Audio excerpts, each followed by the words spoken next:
The Naked DJs podcast. Are they really naked? We know they expose themselves every day just so they can bring you the best of music. They like to stick it out there for everyone to hear. You can hear their podcast on Anchor.fm, YouTube, and any of your favorite podcast platforms. Welcome to the Living the Dream podcast with Curveball. If you believe, you can achieve.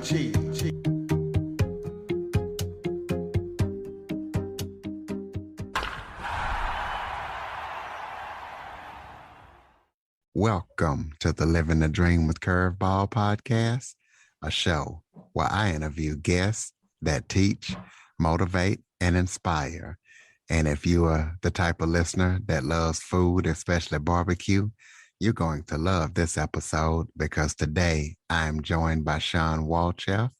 Shawn is the owner and founder of Cali Comfort Barbecue. He has catered for several teams in the California area, professional and college. He's organized several barbecue festivals and participated in several of them. He teaches small business and restaurants how to get control of their digital marketing and thrive. He really thrived in his barbecue business during COVID-19. So we're going to be talking about that. And he is also a new dad and a podcast host. So Shawn, thank you so much for joining me today.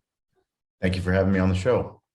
Well, why don't you start off by giving everybody a little bit of background about yourself? Sure. Yeah. You wouldn't expect somebody from San Diego to be talking about barbecue, or certainly wouldn't expect somebody to talk about a barbecue media company, but that's what I'm going to talk about. We are a barbecue media company. So Cali Barbecue Media here in San Diego. We've owned a barbecue restaurant for 13 years. And now we have 2 ghost kitchen locations. So those are just delivery and takeout locations.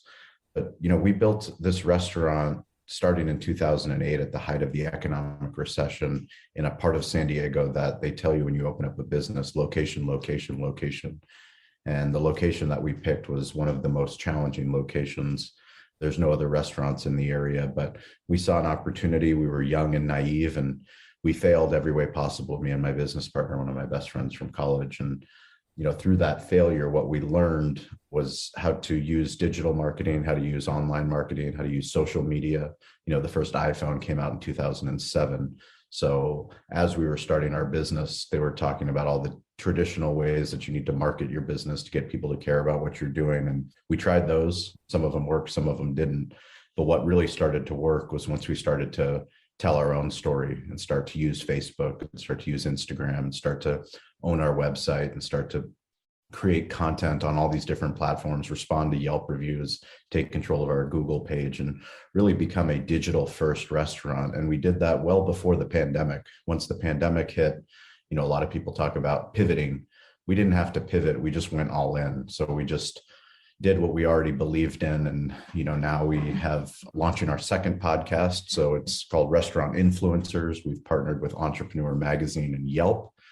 That is a weekly video series that highlights all of the best and the brightest in the restaurant and hospitality space, people that are winning on Instagram, winning on TikTok, winning on LinkedIn, people that are creating online communities. So people that are thinking outside of, the 4 walls of their small business, but really building these e-commerce companies.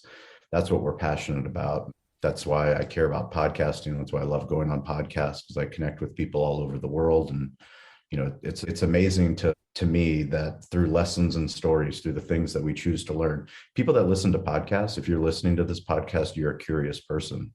My grandfather taught me how to be curious. He was born to be a farm boy in Bulgaria in 1919. And, he was destined to be a farmer, but because of his curiosity, he learned how to read and read every book in the village. And that led him to become a medical doctor and, give me this life of privilege. And now for me, anybody that has internet access, anyone that can listen to a podcast can learn from lessons and stories of other people, other small business owners, and people that are doing interesting stuff.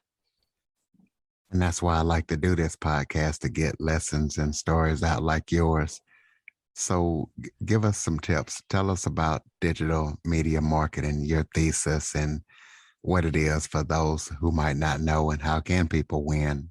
Because, it's a lot of people out there. Yeah, I think the thing for me is I really try to talk about simplification. So much of digital marketing and social media marketing, people get overwhelmed. And I like to get back to the basics. And the basics are what we call smartphone storytelling.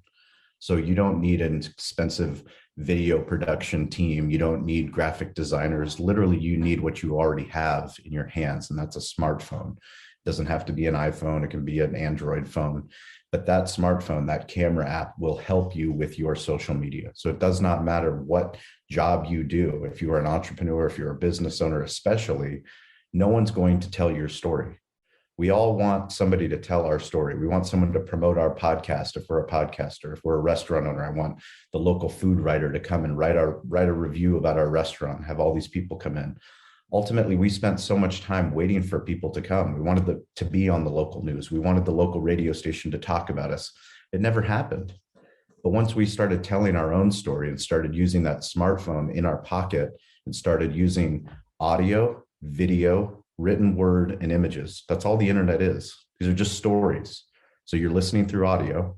You could use video to tell this story. You can transcribe these words that we're talking about into an article, and you can take a picture of this conversation and then put that on a picture platform. So literally, it doesn't matter what you're doing, but what matters is publishing those stories on the internet. And if you have a story, and every person does, the more that you learn how to use the internet to tell your story about the job that you do, because it doesn't matter what job you do. Every single business needs social media. Every business needs to increase sales. If you work for a nonprofit organization, you need to raise more money. How do you do that? You use the internet to spread your message, share your story, get people to be compelled to donate more money, find an investor, get more customers for your business. Tell us about Sunrise Gratitude and what that means to you and how it changed your life. Yeah, I never met my father. I was raised by my Bulgarian grandfather, who I talked about before. Very privileged, lucky that I was raised in San Diego in a place called La Jolla, a very affluent place. But I remember, being a kid, and if I woke up in the middle of the night, early in the morning, 5 a.m, I would go, to the kitchen, get some juice or something, and I'd see my grandfather with his light on in his office. And I would go in and I go, "Grandpa, what are you doing?" He was always reading. And I asked him, why were you reading? What are you doing? What are you doing? Why aren't you sleeping? He goes, "This is my favorite time of the day because no one's interrupting me. This is the time where I can take care of my brain and I can get ahead."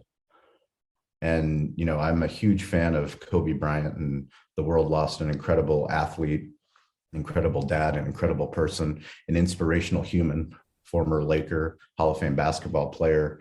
But, he talks about Mamba mentality, and that Mamba mentality is doing the things that no one else is willing to do. If you truly want to be great at whatever you're doing, you need to dedicate yourself to the craft, and whatever that craft is. So we're a podcasters, so we want to be the best at podcasting. I need to learn from people that I respect, not just in the hospitality space, in the restaurant space, but people that are in media, people that are in sports entertainment, people that I admire that have built big platforms and have engaging communities and do a great job giving back. I want to study them, find out what they're doing, ask for help. And for me, waking up early, waking up by 4 a.m. is a practice that I started doing to take care of my mind, body, and spirit. So it's that Mamba mentality. Every single day I'm up at 4 a.m. I spend time reading, then I spend time exercising. Either I'll be exercising on a Peloton or I'll be going outside before the sun rises and do a walk. So 45-minute walk. But that's the time that I get to spend to myself. If I don't take care of myself, then I can't be a better husband. I can't be a better father. I can't be a better leader. So that's my sunrise gratitude practice. And I've been doing it. Coming up on January 16th will be 2 years. I guess my sunrise gratitude practice is getting up Monday through Friday at 4 o'clock and doing editing and doing the things that I need to do to get the shows out there, get them ready. See, there you go. Let's talk about how important it is to participate in the community events and give back. How has that been vital to your business, and how important is that? Yeah, I mean, I think one of the most important things about business and about life is not to just take, but to give. And the more that you give, the more that you get. And for us, we've never just focused on the four walls of our restaurant, just on the customers coming in. We always believe that we're planting roots in our community. And planting roots in the community means the hospitality that we provide in our restaurant extends beyond our restaurant. How can we make our village better? And we make our village better by participating, by getting involved. So when people ask for help, it's how can we help? What can we do? You know, it's one thing to donate a gift card, it's one thing to donate money, it's another thing to actually show up. Once you show up, you listen. Then you can figure out, well, maybe there's something else that we can do. And the more that we started showing up and not only providing barbecue, but providing hospitality, and now we're providing media, we're teaching people how to promote their event. We're teaching people how to document their event. We're teaching people how to follow up after their event, how to use that smartphone in their pocket to take short videos and post them on TikTok, and to write articles and post them on LinkedIn, and tweet about the event and tag reporters in the event so that they can get extra coverage. I mean, these are all things that we learned over 13 years of failing, but then, figuring it out along the way. Well, your business has built relationships with several sports teams with no budgets. Tell us about some of the sports team that you work with, what you've done with them, and how you managed to build that relationship with them with no budget. Sure. Yeah. The San Diego Chargers, the Los Angeles Chargers, the San Diego State Aztecs, the San Diego Gulls, which is our minor league hockey team, the San Diego Seals, the San Diego Padres. If there's sports, whether it's collegiate, professional, all the way down to Little League and Pop Warner, we always care about giving back and about making an impact. So for us, it's if we can participate, back to the community minded, getting outside of our comfort zone, not just being in the four walls of the restaurant, but if we can actually bring barbecue to someone and feed someone, then we can make a bigger impact. And, we were able to develop relationships because of social media, because of Twitter, because of Instagram, because of Facebook, with people that work for those organizations. And when they needed an opportunity for a charity event they were doing, we were there to provide barbecue and provide hospitality and now provide media services. Well, let's talk about how to-go alcohol sales has transformed your business. Yeah, I mean, to-go alcohol sales is something that I never thought when we took over in 2008 and took over a breakfast restaurant, brought a full service liquor license to our establishment and built a sports entertainment destination. I never thought that I would ever see the day that we would be selling alcohol to go in a state like California. Because of the pandemic, they relaxed a lot of the liquor laws and allowed us to utilize our bartenders and utilize the cocktails and beer that we had on tap to sell alcohol to go. And it was really, it was game changing. It was game changing during the pandemic, and now still through the pandemic, we're still selling cocktails to go and alcohol to go. And, frankly, it's much safer for people to be drinking, the cocktails that we make in their homes as opposed to drinking them at the bar and then driving home. You have a saying on your podcast: if we can't tag you, we can't pimp you. So tell us about that. I know why that's important, but let the listeners know. Yeah. So, I mean, it goes back to our philosophy about branding, personal branding and business branding on the internet. And that's, so many people think about social media and you have an opinion of what Facebook is, or you have an opinion, that Facebook, this is a place where, my cousin is, or my family is, and they, all the political comments, or TikTok's an app where only teenagers are dancing. It's all of these subjective opinions about the platform. And ultimately on those platforms, there are people there that are searching for products and services, information and entertainment. And especially in business, if you own a restaurant or any business and somebody comes into your establishment and they write a review, come and have a barbecue meal at our restaurant, and then they go to tag us on Instagram and we don't have an Instagram handle, we haven't claimed an Instagram handle, we're losing the opportunity to meet more customers. That's a problem. So, I can't tell you how many events where we would go to a Taste of San Diego and we'd be out there with 30 other restaurants, and we would be, as part of promoters, we would go and tag all the people that were in the event. multiple people didn't have a Twitter handle, didn't have a LinkedIn handle. Most of them had a Facebook handle, but didn't have an active Facebook page. Some of them shared, some of them reshared, but it's really a small minority of people that understand this digital game is just as important.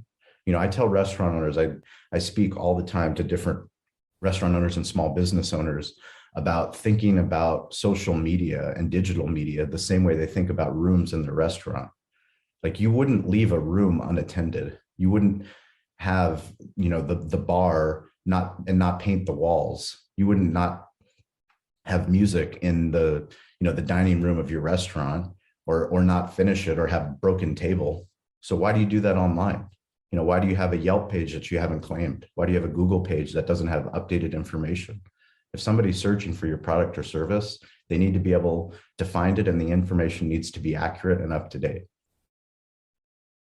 Well, let's talk about some of the festivals that you've organized and been in. Kind of tell us about those, and tell us what that was like.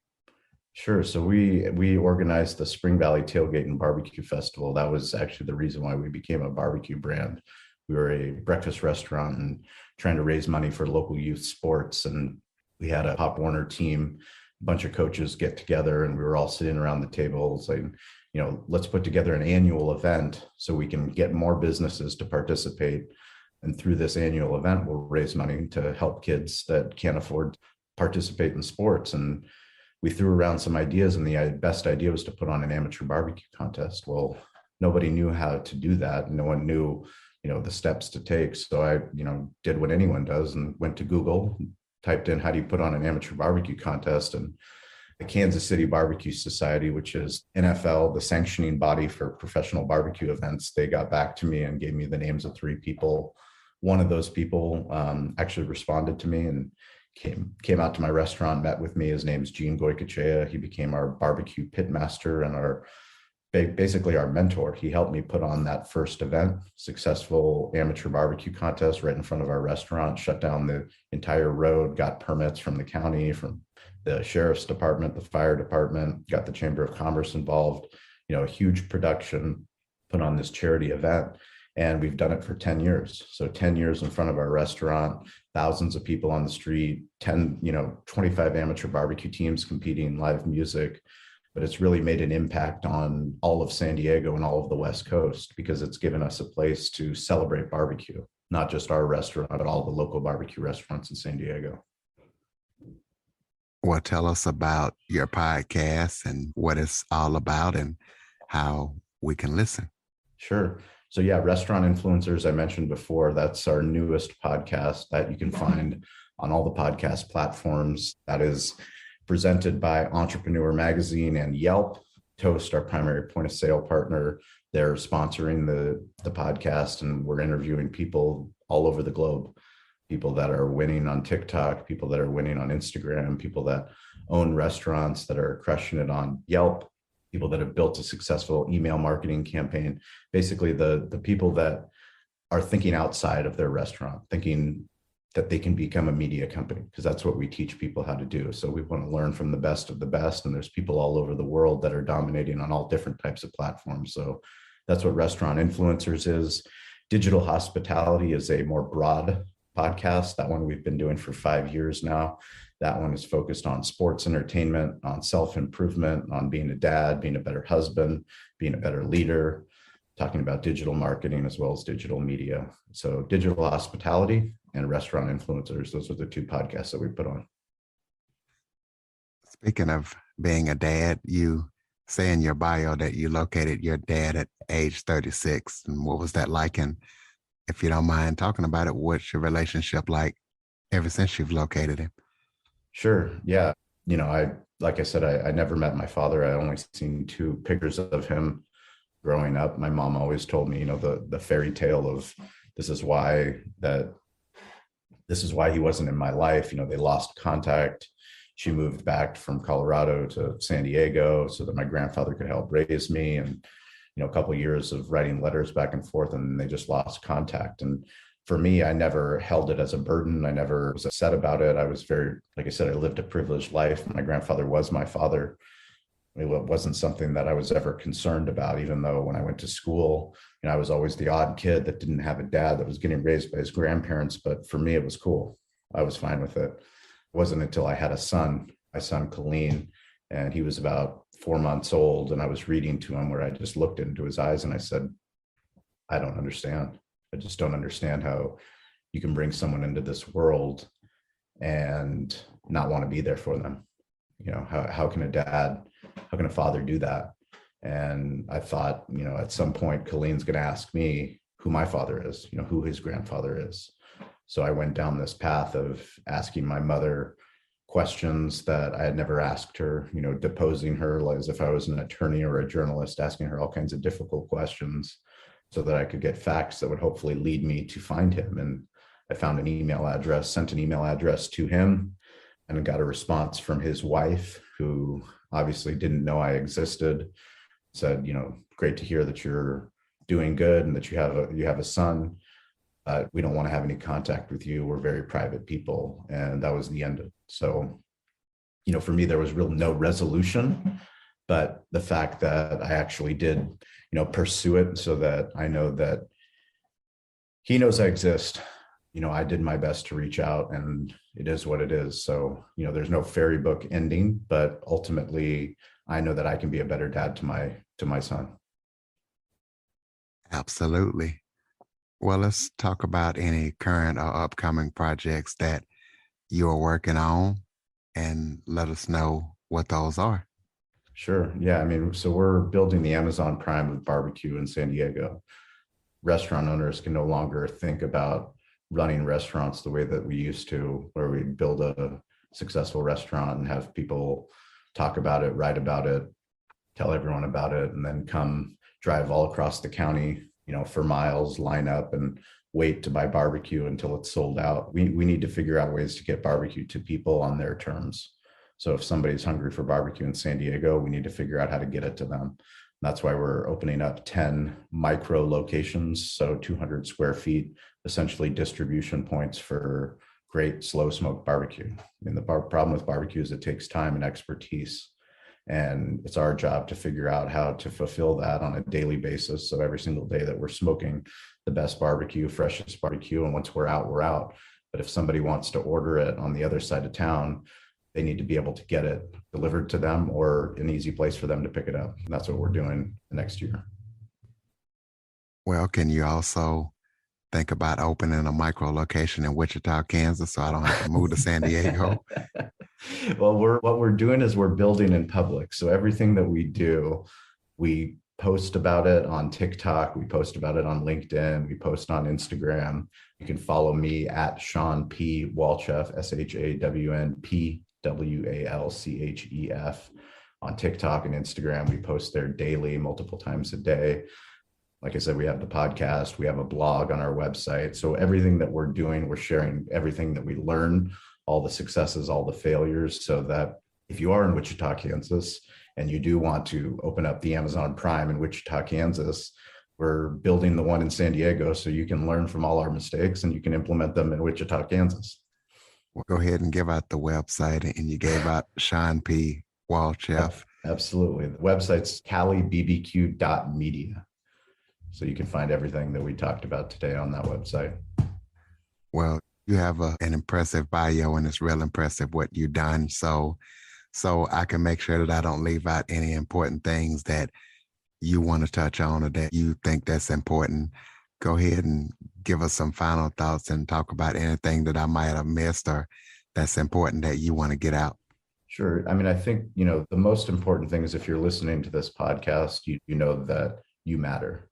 You matter and you can make a difference. And whatever you hope and you dream, you don't need permission to do it. There's never been a greater time, and you've never had so much opportunity in your pocket with that smartphone. The amount of technology that you have and the access that you have to information and to people that are already there, do it. If you want to start a podcast, start a podcast. If you want to start a business, start a business. But if you're going to do it, make sure you're digital. Make sure you're digital first. And what we say on every podcast is stay curious, get involved, and don't be afraid to ask for help. One more question for you. What's your favorite piece of meat to barbecue and why? My personal favorite meat would be Bulgarian kufte. My wife is Bulgarian, and a Bulgarian kufte is 70% ground pork, 30% ground beef, chopped onions, and seasoning. I like smoking that on a Traeger. But at the restaurant, by far our most popular meat is brisket. So slow smoke brisket, 14 hours on the old hickory pit. Right. Well, Shawn Walchef, I want to take the time to thank you for joining me and let all the listeners know, like Shawn said, the internet is a great opportunity. So please be sure to follow, rate, review, share this episode to as many people as possible, especially the barbecue lovers and the small business owners and anybody that you believe that will benefit from this. And Android listeners, go to the Google Play Store and download the Living the Dream with Curveball podcast app. Shawn, thank you so much for joining me today. Appreciate you, Curtis Jackson. Thank you. For more information on the Living the Dream podcast, visit www.djcurveball.com. Until next time, stay focused on living the dream.